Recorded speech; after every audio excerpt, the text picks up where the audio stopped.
the 3 and 4 auto attack trades, Corki really does just like to hit the Phosphorus Bomb Sheen and then get out of there. So he does poke Draven down well, but if Draven can commit to it, it will be an interesting fight. Yeah, but we are into Champion Select, and let's see whether things change here as an interesting fourth ban to come through on the side of Royal Club. But let's start at the beginning. Thresh being taken away, Lissandra as well. Nah, not going to see that in the hands of Kohler, an intelligent ban, and Draven, he's off the board, so we're not going to see it. Yeah, we certainly are. Rengar also being taken away from Insect. Do not want to see that. Insect has a lot to prove today after getting demolished yesterday. Look for him to pick up an early jungler. I'm looking for the Jarvan, looking for the Lee Sin to come through and him to just go absolutely crazy. I like what they've done here with the Thresh ban. We've seen that Zero is being targeted with Thresh and Janna. If they pick Janna away here, which Ella plays fantastically, it will be something once again picking on the Korean support in the bot lane. Yeah, and Insect, you mentioned early pressure junglers. I want to see his Pantheon back. That's what I want to see. But he's going to hover over that Lee Sin, and we know that Insect can play Lee Sin. Pretty sure there's a reason why there's a certain play that's called an Insect. Yeah, he definitely is one of like the earliest Lee Sin players. He just plays it terrifically. His flanks, like the actual Insect play with the ward hop is fantastic, but he took it to a next level. He and Kakao did it the best probably, where you look for the flank, come through from the jungle and just go for the kick without having to go for the flashy plays. If they couple it with something like a Rumble, it gives them a lot of pressure around the first couple of dragons. And Flandre's Rumble going to be taken away by Kohler here. An intelligent move. Insect going to wait till the last second, but is going to decide that that Lee Sin is what he wants to lock in. Of course, Snake's champion pools sort of across the board, and especially Beast here in the jungle. He's not going to be too hindered by that one whatsoever. And Rek'Sai's still available as well is something that we've got to mention. And Barker's got his Xerath. Things are looking scary on the side of Snake. Yeah, so far a fantastic draft for Snake. They normally couple that Xerath with Nunu in the jungle just for the extra slows that come through. Actually is a very good 1-2 punch, means counter jungling very easy. So I would not be surprised if once again Flandre took that Jarvan into the top lane. Has done it in the past, Amazing J-esque. And yeah, it definitely is a flex pick. So keep that one. Sure, it might be based in the jungle. He plays it as well, but it could potentially go to Flandre. And they're looking to pick up the AD carry last here for HYY, which is interesting because he, of course, wants to lock down that Corki generally as quickly as possible, make sure that that can't be picked away from him. But Korn is going to be hovering the uber-powerful Ahri there in the mid lane. And I would not be surprised to see that locked away. And we've already seen standout performances from the likes of Cool, from Rookie as well on that champion. And she's just so strong on 5.2. Yeah, and I like what they're putting together. This is a very high CC comp that can catch out an individual and blow them up. You couple Leona's passive with Insect as well as Korn, and that is a fantastic three-man gang squad. And then all of the team fight pressure just comes through from the top lane. So they definitely have a good kite back and rough engage composition, and see if they can execute it this time around. And in the bottom lane, if that is actually locked in, that is an extremely brave AD carry pickup. Would be surprised if it was a Lucian. Very interesting. He's going to be cycling through a few options. Crystal has actually picked up that Cogmore as well, so we may be thinking, oh no, he's just cycling through champions, doesn't really know what he wants, but they are going to get the Black Shield plus Kalista combo, and there's no Vi to be seen on the side of Royal Club, and this could be Crystal's time to shine on the Kalista. Yeah, there's some good CC, especially coming out of Zero, if he can get on top of Kalista here. True. However, if they can't get him blown up in the first rotation, there's just not enough follow-up damage that can come through in repetitive stuns. I'm more excited about Flandre's Morgana in the top lane. Yeah. He played that beautifully in the matchup. Farms up like a beast and then comes down, and against a double AP comp, has a very smooth item pathing with that Abyssal Scepter, being able to get in amongst it and mix it up early. And HYY fighting fire with fire locks in a Graves. Yeah, and I really love this pickup here as well. We saw Imp and PYL pick that exact bottom lane duo against a Kalista and go to town. Of course, the laning phase was a little bit difficult, but as far as those team fights were concerned, Graves just being sort of this caster AD carry, able to blow up that Kalista almost instantly. Yeah, and that's the important part about it. If that Solar Flare hits flush, there is no way Crystal survives the combo. Collateral damage just hits from so far away. Then the quick draw into the buckshot just does tremendous amount of surprise damage out of the AD. So that looks to be the answer to these Callistas. Not the long range and poke them out of lane and try and go even. Get in their face, bully them, pick up the Graves and try and destroy them in the team fights. Yeah, and punish them for that early pickup of the Hurricane, not giving you too much upfront damage. Of course, you stack those Rens, that starts to build up over time, but you have to be auto-attacking for quite a long time before that really becomes an issue. Yeah, and early in the game is, I guess, very reliant on getting the first Rend reset. If someone else can go in there and get a lot of damage done, you only have to put 4 auto attacks in. It allows you to get the all-important massive slow that goes across the team, and that allows you to keep jumping around and harassing people. If you don't get that first slow and the Rens don't come through, then your damage drops off significantly. Yeah, it's true. And I want to have a look at the mid lane here as well. Korn taking on Barker's Xerath here, but has that powered up Ahri. And I know we like to say that every single Ahri matchup is a skill matchup, but is Xerath's range going to help him out here? Yeah, Xerath's range definitely helps him out. I guess Ahri has the benefit of not having to walk at Xerath, has the dashes, so doesn't eat the stun as much. But yeah, it definitely is one of those matchups, can go either way. Yeah, well, let's see how it goes as we hop onto the Rift.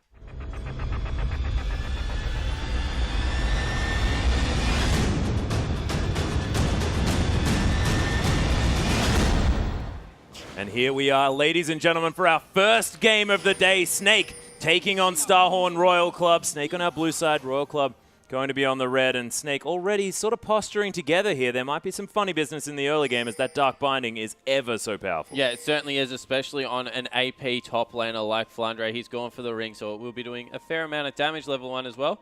But we actually have a little bit of a pause coming through. Oh, it is going to be resuming very, very soon, but we're going to talk to you just for 1 second. And Flandre, we'll see whether he is going to be able to power up on this Morgana against the Rumble, because I have no idea how that Rumble-Morgana matchup works in the top lane. Well, Morgana just turns it into a farm lane. And so Rumble can do fairly decently in it, but it just turns rather into a farm lane as they're looking to actually collapse onto Insec here with that Dark Binding we spoke of. Yeah, Flandre needs to land this one if anything's going to happen. It does! Comes out of nowhere here! There's the flag coming down. Another stun! The layering of CC! And Insec is dead for first blood at 1 minute into the game. Yeah, and we've already spoken about the nightmare weekend Insec is having. That is not going to make him any happier. Oh, no. First blood into Flandre on the top lane. Nice deep wards coming through now, looking for a potential lane swap. And the jungler for Royal Club really has to go back to the drawing board here. His whole jungle has been taken over. Yep, no way for him to do anything. They are going to be able to spot out the lane swap here as well on the side of Snake with all of those deep wards. Some back pings coming down from HYY and Zero here, who are just hanging out, trying to get some wards in of their own, but not going to be venturing too far forward as Snake already posturing 3 men strong. Is Cola trying to charge up that heat in the top side of the map. Looks like there might be a red steal already going on as Insec, he's given up his side of the map. He wants to go to the enemy side. Yeah, so everyone just giving up control of their jungle. Lane swap coming through. Top lane is actually posturing near the mid lane on the side of Snake, and in the top lane, Cola's already up there on Rumble. So nothing much will happen here. I guess the important thing to note is Royal Club didn't get a freeze at all out of their bottom lane, even though no one is in there. So it will give an early teleport advantage to Flandre. He can just go down there, pick that up. Very hard to dive on Morgana with Black Shield. It's hard to dive on Morgana with 2 Doran's rings as well. Immediately went back, picked up an extra one. So he's going to have a whole lot more power and, more importantly, a whole lot more health there in the bottom lane. It certainly will. And wow, even more action in the mid lane. Yeah, Flandre and Beast just doing a drive-by onto Korn here, who is forced to blow that flash as well as level 2s were hit on both sides. So Flag and Dragon and Dark Binding, that's a ridiculous CC combo, and we already saw it at work without even the knock-up coming through. Yeah, so that was a lot of damage coming through onto Beast, however, and he had to use his flash as well. So trading summoner spells, trying to put as much pressure on the mid lane as possible, but Korn, with this new Ahri, the amount of mobility you get out of your Q will be completely fine. And also the amount of sustain that you get out of your passive as well. I mean, you get that passive stacked up to about that 8 stack and then get it across a whole creep wave. It's a decent amount of health back, so this harassment coming through from Xerath isn't going to bother him too much. Yeah, and Crystal actually got top lane pushing in his direction, so the freeze is coming in for Crystal and not going to be available for Royal Club's bottom lane. So HYY, he's still having to repetitively shove in the bottom lane. So that's bad news for Royal Club. They're going to be giving up a lot of free experience to Flandre, and Cola's still relegated to following Insect around the jungle. And as we mentioned, Flandre, this is a powered up Morgana here as well. And Is that going to mean a whole lot here for Crystal in the later stages of that game, having that black shield as strong as possible? Yeah, it certainly will. The less CC that you can get hit by as a Kalista, the more mobility you have. So the only thing that really ties it down is the hard CC. That's going to come through from Korn as well as Zero. So if they can survive that, then they're in a very good position. Yeah, it also does depend as well on how well Korn goes on this Ahri, whether it doesn't really matter how much shielding that black shield is going to do when he can just burst him down from more than 100% health. Yeah, you certainly have seen with the changes to Foxfire, it certainly is a strong, I guess, combination to dive in there. But it looks like now we've got some standard lanes finally. So HYY will face off against Flandre in the bottom lane. So a little bit of a swap up there, but no supports in sight. And it looks like the top laner, Cola, will go up and go head-to-head with Crystal. Little bit more action around this lane because the freeze still isn't broken. They've sent Insec in there to try and do that now. Yeah, getting a few auto attacks here as the Ren comes through as well. Crystal going to be leveling that one up. Safeguard to get Insec out of trouble, but you can see they're just trying to break this freeze on the top side of the map.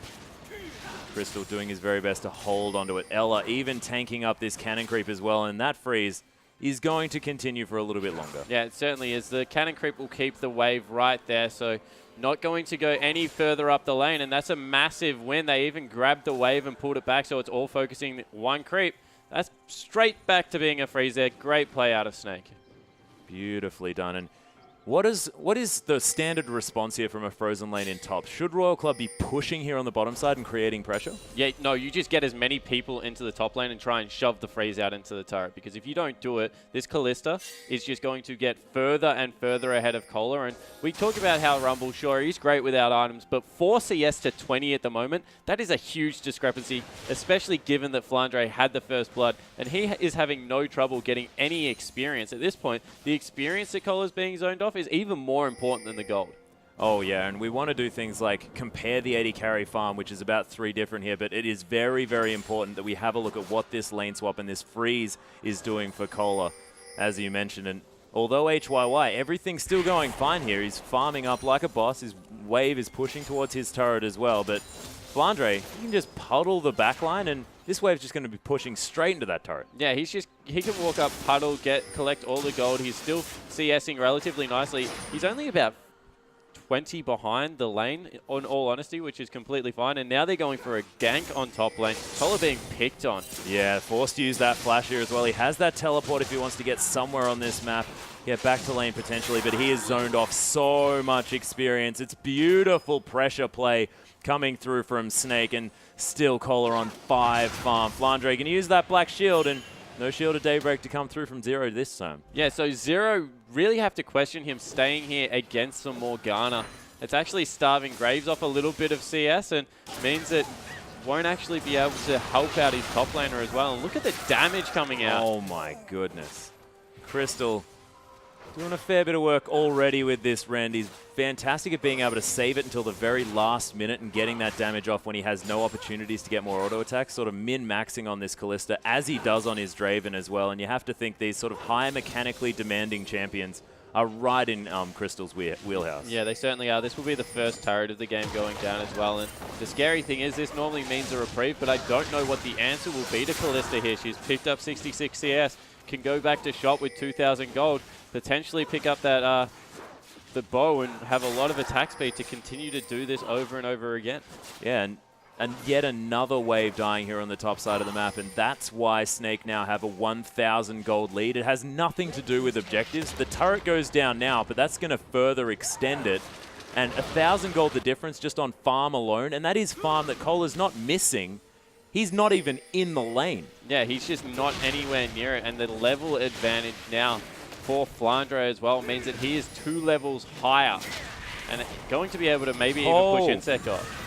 Flandre looking for Insect, doesn't quite find it here. As there's the Rite of the Arcane coming through, looking for Insect. Starts off that Dragon here as well. Insect taking a lot of damage for that one, as Barker with a very cute play, knowing that he was going to escape over that wall. Yeah, Insect had nowhere else to go, so Barker just got as much damage down as he could through the aggroing of the Dragon. Insect, he's going to be level 6 after this buff, so he's not doing horribly. It really is all in that top lane. Flandre has about a 1,200 gold advantage, so...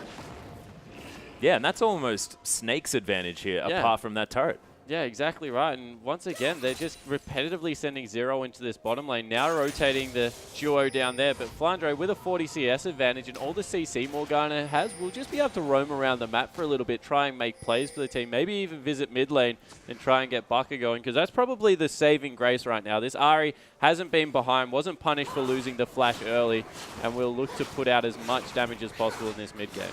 And this is Cola level 5 here as well at the 9-minute mark. And with Snake's members now in the bottom side, do you think the Dragon is going to be something that they look for? Or is it a little bit dangerous with the fact that HYY and Zero, they're about to hit that level 6 mark if Zero manages to get some experience? Yeah, so that's what it's all about. It's about the Leona and Graves now. They've got a lot of mid-game bullying potential as well. So you've held down the top laner, you've held down the Rumble, but Morgana still... Ooh. Yeah, actually, there's the collateral damage straight away on top of Crystal. Doesn't want to waste any time. Fate's call to get Ella out of trouble.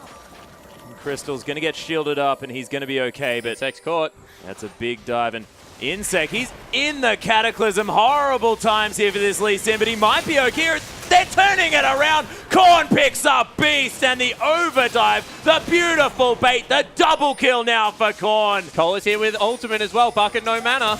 Barker's in trouble. He is going to be walking all the way along that equalizer, and he's taking so much damage. Charm lands. Cola picks up the kill, and Royal Club, they turn it all around. This could be a dragon. Yeah, that was all from the bottom lane. We spoke about how strong the Leona Graves were, able to get in there, force the bottom lane back, and then pick up a great skirmish in the jungle. That will be the first dragon coming across, unless a Miracle Steal comes through. It doesn't. Game back in Royal Club's favor.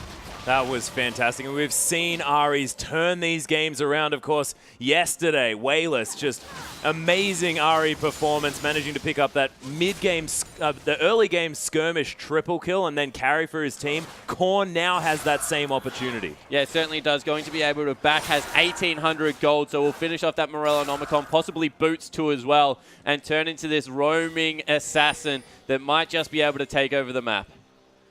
Doesn't quite have that ultimate available just yet as Snake. He's going to get charmed as he comes in. Not able to get anything done here onto Korn.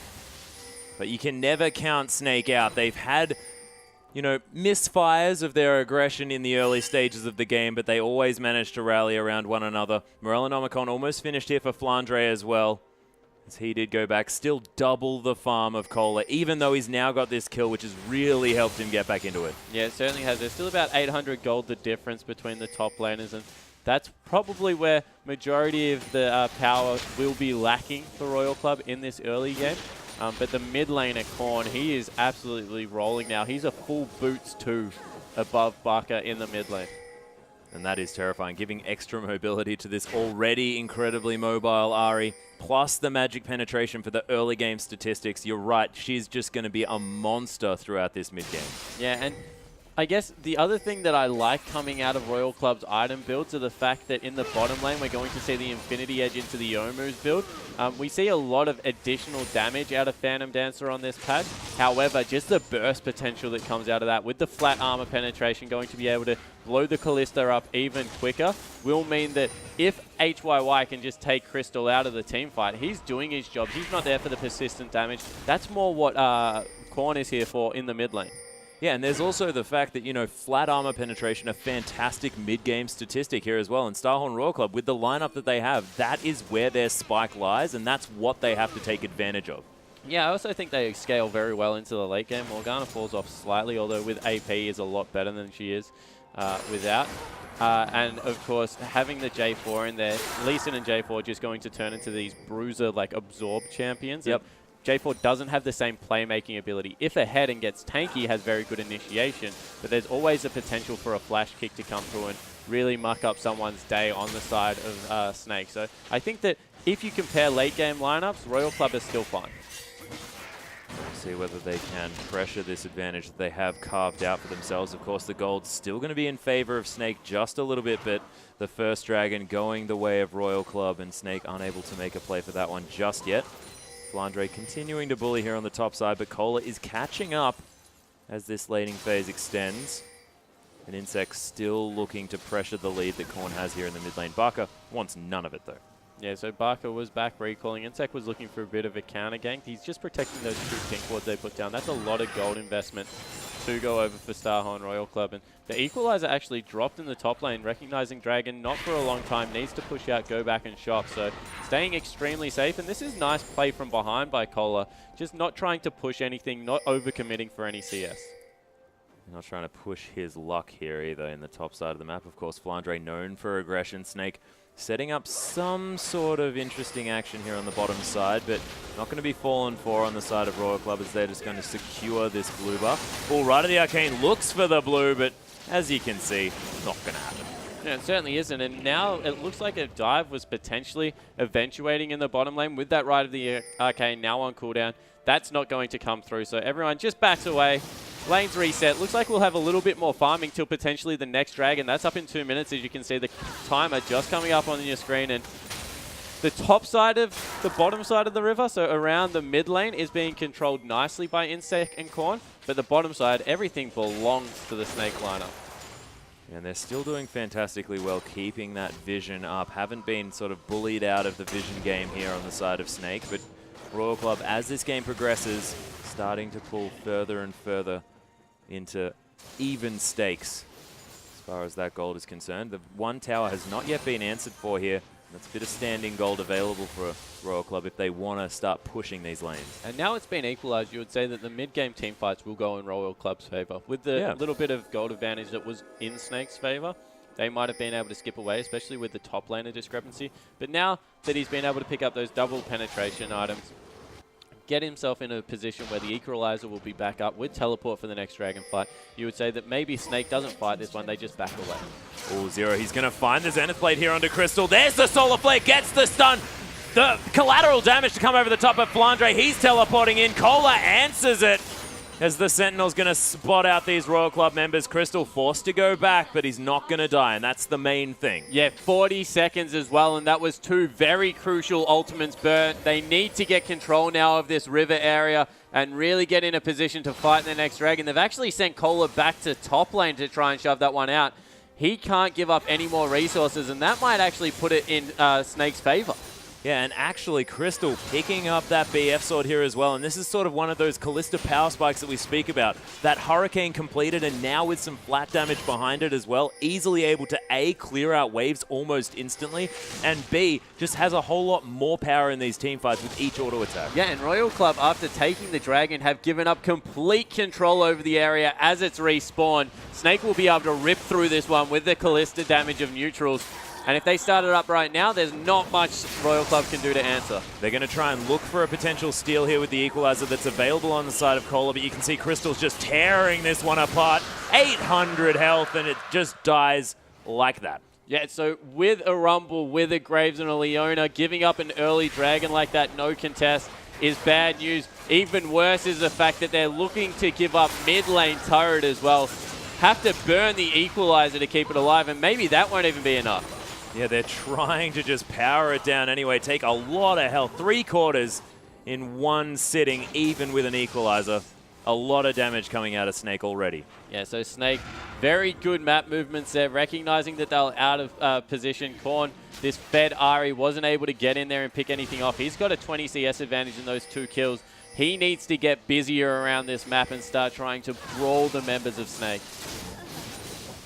Yeah, exactly right. And 201 still. Nothing really changes. He takes half of his health from a couple of spells.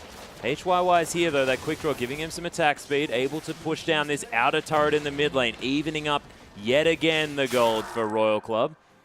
You have to think that this outer turret in the mid lane going to be a focus. And man, Crystal's so safe on this bottom side. Yeah, it certainly is. Look at the vision control that they hold over that area. There is no, I guess, ability for them to catch him out at this point, and they're grouping once again mid lane, trying to push down the last outer. And once they do that, the map really opens up and they can look for these picks that they're so good at getting with Baka Xerath following through with that ultimate. Yep, Crystal happily bouncing around these fights. Of course, Callista just hilariously fun to play, irrespective of what you're doing. I mean, you can be farming creeps and it's just awesome. Yeah, so I'm sure Crystal having a lot of fun at this point in the game. 185 CS, so he certainly has been doing his job of farming creeps. He's at that 10 CS a minute mark, actually a little bit ahead as well, and they're putting a lot of focus onto him here. Oh, HYY actually takes a lot of poke here from Crystal, who throws an arrow at him. Doesn't manage to get the Rend for the extra slow. But it is going to put a lot of pressure onto Royal Club. Scrying Orb going to be used, spotting Insec out as he safeguards over to HYY. But Snake, they look to be trying to find a pick, and that's a 40% cooldown reduction Flandre here. He's going to have Dark Bindings up all the time. Yeah, it certainly is, and will be able to get in there with his ultimate. That's probably the one criticism of Morgana as a champion, the fact that she's kind of useless with that Q on cooldown. So getting that 40% cooldown reduction will mean that she has better areas. And now that Royal Club recognize the fact that Beast was on the top side of the map, clearing out 3 pink wards. So that's 300 gold erased away. They did use them to grab that dragon, but good vision control to be able to sweep them off the map. Yeah, but Snake now transitioning their vision towards the top side of the map here, trying to take control of Royal Club's red. Is Barker going to throw some poke through, but look at that wave lift. Another ultimate used to clear out a wave. That was HYY's collateral damage to just clear out the minion wave. They're trying to hold on to this last turret for dear life. Now it looks like they've actually given up after using the ultimate. 4 members backing. And of course, collateral damage doesn't have the hugest of cooldowns, but you're right, it is a very interesting maneuver as far as just another ultimate going to be used to clear out the minion wave. Beautifully placed, I might add. This time it won't mean anything. Matter. Yeah, they're just going to take that one up. That takes away a lot of the fight potential. If they get a pick now with 2 ultimates down, they could just outright lose the team fight because of the fact that they use that. So look for Royal Club to really try and stall this one out, maybe recognizing in their own right that they've got a very good spike at level 16. So let's just try and wait this one out, get our team to the point where at level 16 we can win one powerful team fight and take the game over. Down 2 turrets, only down about 1.8 thousand gold. That's not a bad position for this team to be in, given the fact that they gave up first blood before creeps even spawned. Yeah. They ceded a lot of control over the top side of the map. So that will be not happy with where they are, but I guess content to give up a little bit of a lead, although Insec looking for a pick. Trying to find Crystal. A Sentinel is going to come over the top here. Korn, he needs to land his charm. The flash here from Crystal, but he gets charmed. The dive is successful. Flandre, he teleports in. Soul Shackles onto Insect. He's definitely going to die. It's a 1-for-1 there on the bottom side as Barker just steals the farm from Flandre with his ultimate. Yeah, they use Barker's ultimate for that a lot, to just pick himself up a kill in a side lane when a gank goes awry. So really nice play. Flandre, as we said, he doesn't scale up necessarily amazingly. However, Xerath scales beautifully in the late game. So if you can donate over to him, that's always going to be a good thing. Oh, the flash blown already here from HYY as he quick drawed out of the way of Beast Flag and Drag. Nicely played here from Snake. They're getting the cooldowns that they want, and because this is 5.2, Baron taking a little bit of a hit, not quite as strong. You can see all of the pressure on the top side of the map that Snake are putting down as far as vision is concerned. Is the Baron going to be coming through a lot earlier this game? Yeah, no, I think that it is absolutely suicide to do Baron against a Rumble Graves composition. That would probably be not a very smart move out of Snake unless they win a team fight. And able to take that one decisively. Just because of the amount of damage Baron does, and you pin yourself into that. And there's a great approach path for the red side team, just being able to walk either on the top side or the bottom side around and get really nice area of effect damage through. I was just thinking the Callista with an incredible amount of Baron secure could be handy, but you're right. There's a lot of AoE, CC, and damage to come through from Royal Club, so it'd be very keen. Especially now that the death cap has been finished by Korn. He's in a position with boots to that Morellonomicon and Death Cap to probably solo out a member if he can land that charm, which makes going anywhere near an objective even scarier, because all of a sudden if it becomes a 4v5 and you're against all the AoE damage, it's so hard to fight. Crystal getting a lot of damage down into this inner turret. They know that Korn's still making their way up. The Solar Flare lands. Ella gets stunned up. The Equalizer's there as well. Not doing quite that much as the Monsoon for the disengage here from Snake. Korn's got the flank. Oh, he's coming in. Look at the AoE from this Ari, but she gets destroyed. Manages to pick up 1 kill onto Ella, but Crystal just turning it around. Yeah, the rest of the team not going in at the same time. That was a great pincer movement coming in from Korn, but he caught out 2 members, nearly got through all of their health bars, but no response. 3 members turn around and blow him up. Yep, and there's 3 pink wards around this dragon here as well. Snake have an opportunity to make a play if Beast can get back in time.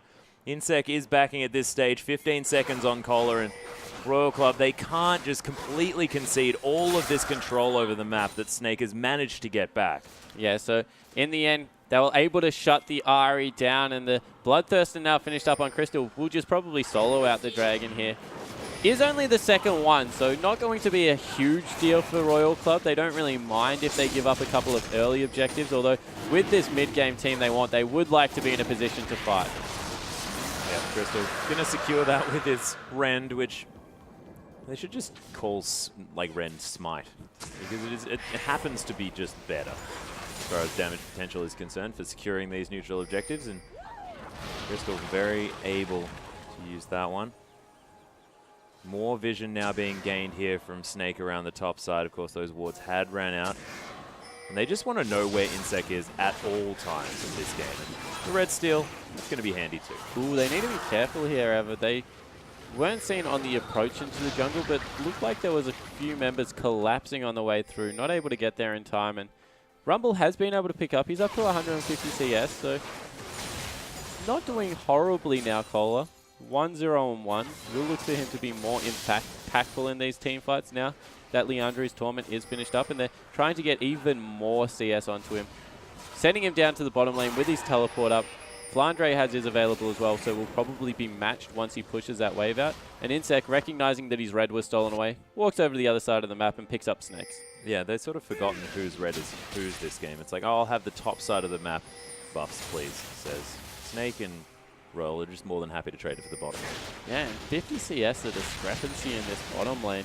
HYY getting a little bit picked on here. Is actually going for the static shiv, so wasn't going for that brutalizer combo that we spoke about into the Youmuu's Ghostblade. Looks like it will just be normal attack speed item into a potential Last Whisper as a third item build. And we saw the most recent Graves build in the LPL thus far has been Bloodthirst or Last Whisper, sort of for that Archer build that we saw from old. Of course, Varus's and Caitlyn's utilizing that one a little while ago, but with the Infinity Edge nerf, I mean, that could actually be a decent pickup this time. Yeah, and with Infinity Edge's nerf and not going for a Phantom Dancer, instead going for the Static Shiv, really is all in on that mid-game. We'll have to sell it later for a little bit of a loss to pick up the Phantom Dancer, just because there's a huge discrepancy between those two items now. Yeah, the extra crit being added, sort of removed from the Infinity Edge and added to the Phantom Dancer, making that item a little bit better, but more of a single target type item to come through. But Korn, he's waiting. He wants to set up a pick. Gets spotted out by the little Wolf Sentinel. Nice work smiting that one away. Yeah, because of the ward placement actually in Starhorn's jungle, Snakes still know that they're in that area because they didn't walk back into the jungle over anything. So need to be careful that they don't fall into a little bit of a trap here. Still sending their top laner into the lane to pick up as much solo experience in CS as he can. He's now only 10 behind, so they've put a lot of emphasis on getting Kohler back into this game. And Barker almost about to complete his Void Staff here as well, as is Korn. But you can see Barker not being able to be harassed out of this lane too much. Is only behind about 20 CS, a little bit less than that. He's not doing badly at all. Able to be that artillery in the late game that he wants to be. The Snake now with some defensive warding to come through at the same time.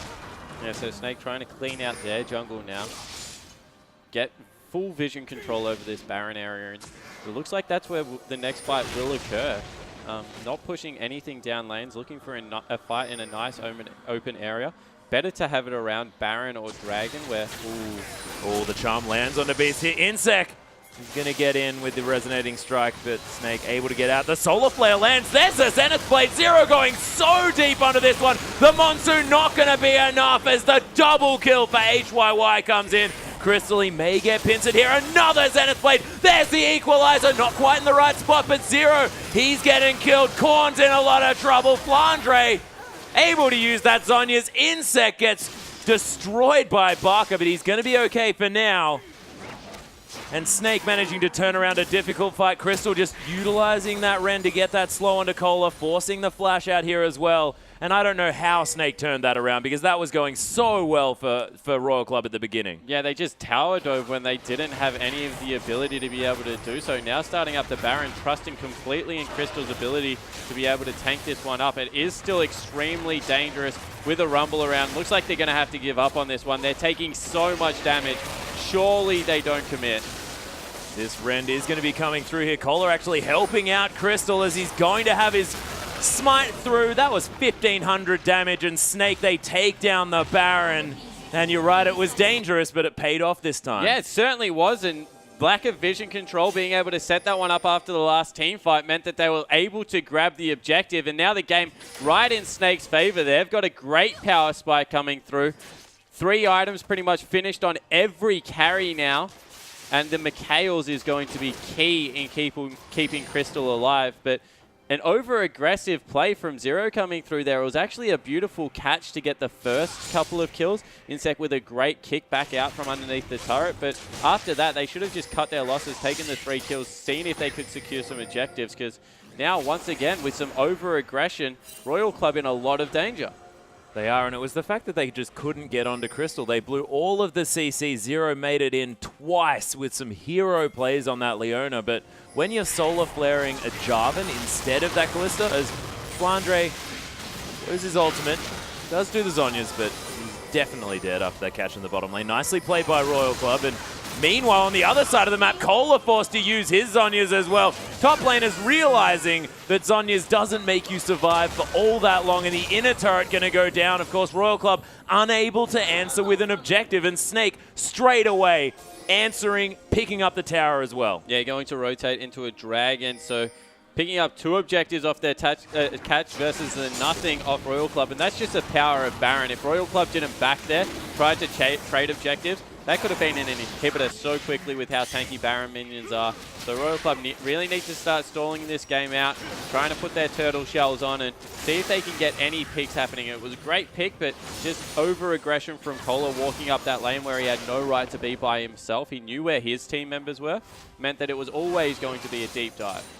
Yeah, this bottom lane going to be cleared out by Barker here as well. Going to head back to base. Does have that Void Staff, so 3-item spike hit by this mid laner for Snake. At the same time, Royal Club, Korn's going to have that as well. So both of these mid laners are powered up. The assassination potential going to be coming through more, you could say, on the side of Korn. And going to be going for these flanky plays, these maneuvers to really try and get his charms in the right spot. And I think it almost has to land onto Crystal here, because if he can just dance around these fights and get the damage down that he needs, as Korn actually does not want to go toe-to-toe with Crystal now that he has that QSS in his back pocket. That's scary. When the AD carry can't be soloed out by the mid laner if they're an Ahri, that's some scary news. Yeah, I also knew that Ala was in the area, so not electing to go into that one. Looks like they're just giving some farm over to HYY. Overall, Korn is still the only member of his team to hold an advantage in gold at this point in the game. So he's played this one nicely. It's just that Cola, a rumble at 30 minutes in the game, only having 2 kill participations is extremely low. Hasn't worked out at all on this champion.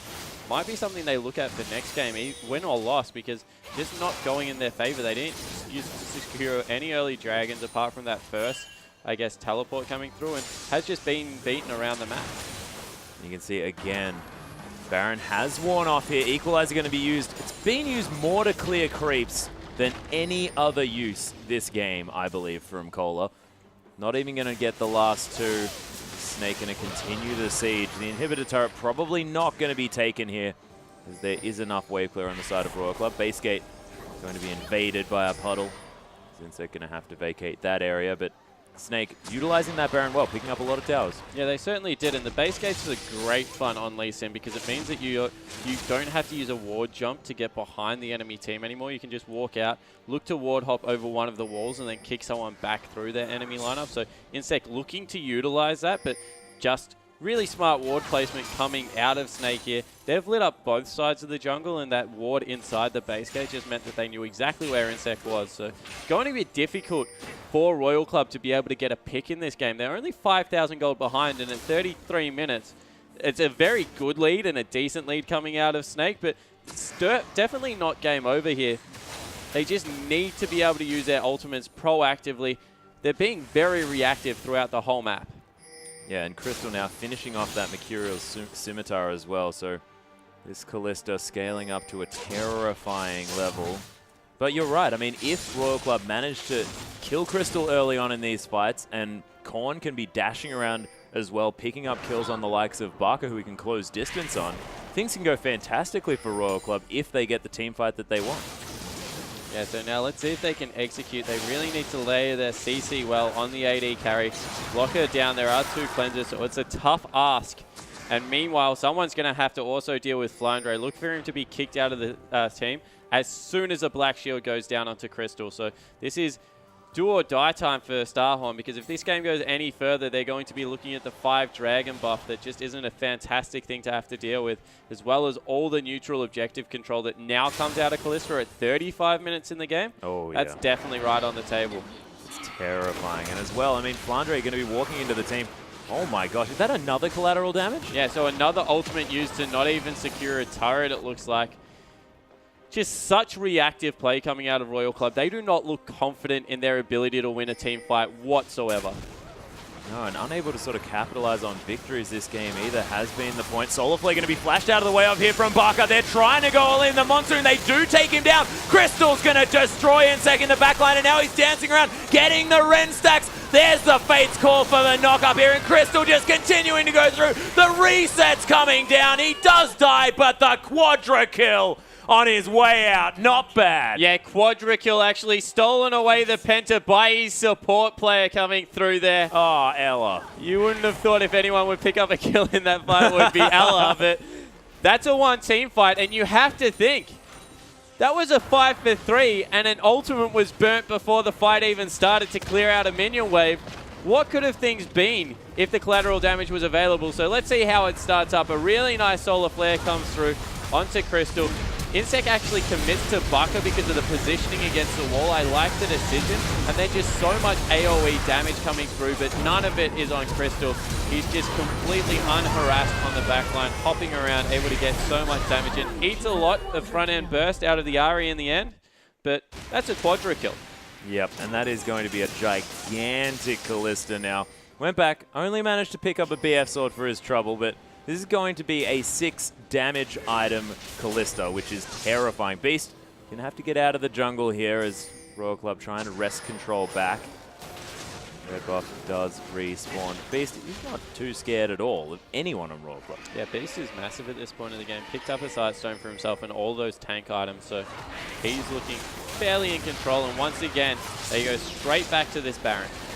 Yeah, not too much risk of a steal as Crystal. He's not going to get stunned up. He wants to be able to take down that Baron, but he's been forced out of the pit here. Royal Club, they kill Beast, but Kalista picks up the Baron. Ella now in trouble. Doesn't get hit by that Orb of Deception, but Barker and Beast, they're already dead. Cola, he's going to follow as the double kill comes through from Crystal, and this is the Kalista show once again as he dodges out of the way of that charm. Dancing forward, there's the arrow. Korn's in trouble, bounces out of the way of that Orb of Deception as well. That's a theoretical triple kill here for Crystal already. Yeah, we see exactly what happens when they start up the Baron. Actually a fantastic equalizer coming through, splitting the team, but that meant that once they got the first kill, Insec and Kola were tanking the Baron damage. Crystal able to secure that one with the Rend, and now the Baroned up minions going to make short work of this turret. Oh yeah, speaking of Baroned up minions, I mean, Crystal's there as well, and he's smacking this thing for a whole lot of damage. Is going to be able to potentially pick up that Infinity Edge very soon as well. May not necessarily synergize with his build all that greatly because he doesn't have a lot of crit, but he just wants more damage. Yeah, he certainly does. Looking to pick up the whole collection of this BF sword items coming through. Okay, cool. Looking forward to seeing that Essence Reaver. You know, that item is that bad, I don't even know if it builds out of a BF sword. I just never looked at the pathing that comes through, but it's to punish people for not looking correctly when they're trying to create a Bloodthirster, I think that's what it's called, because it's built out of exactly the same items. But Crystal now 100 CS in the advantage, 7 kills up on HYY, having an absolute insane game. Augmented so well by the supportive play coming out of his top lane. And you have to say, even maybe the mid lane in this game, Bucker not really being that carry we're used to seeing, more augmenting the damage that's coming across and looking for catches, as now Royal Club's starting to get desperate. When you're looking for a catch on a very tanky J4, you know that things aren't going great. Oh yeah, Kola, he has managed to complete 3 items here. Does have the caught. Void stuff, but Insec in a bit of trouble and he's just dead. Yeah, so Insec dies. The rest of the team now forced to back away from this. This is a team fight that might end the game. It could be. Spirit Rush has actually been used here from Korn. They could just wait out the cooldown as there's the Fates call. That's not what they want to do. As the Monsoon to break apart the team. Cola gets destroyed as Crystal comes into the backline. Barker picking up a kill here as well. It's a whitewash here for Snake as Beast gets charmed, but just walks at Korn and says, what are you gonna do, mate? Gets slowed down by the W. Crystal catches up.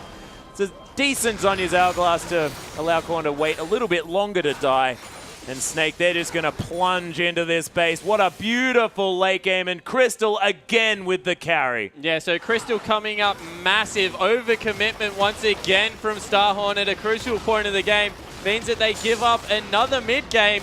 And this Snake lineup looking fantastic, trying to draw with OMG. Oh, yeah, looking brilliant. They're on their way to that 2-0 victory. Grab those 3 points and get themselves tied with OMG, which is a massively big deal. Coming into the LPL, a lot of people thinking that these guys would be on the bottom of the table, not right up the top, with the likes of OMG, arguably one of the best teams in the world. And let's have a look at a replay to demonstrate exactly how this game worked. And this is the Quadra. Yeah, so this is a Quadra kill coming in. So important to note, check out HYY. He hasn't got his collateral damage. So if we roll this one out, they start the team fight without a crucial summoner being available because of how far forward Crystal is. And they pick up Barker nice and early. But from there, the fight just goes horrible. Decent equalizer across the team where the Cataclysm is.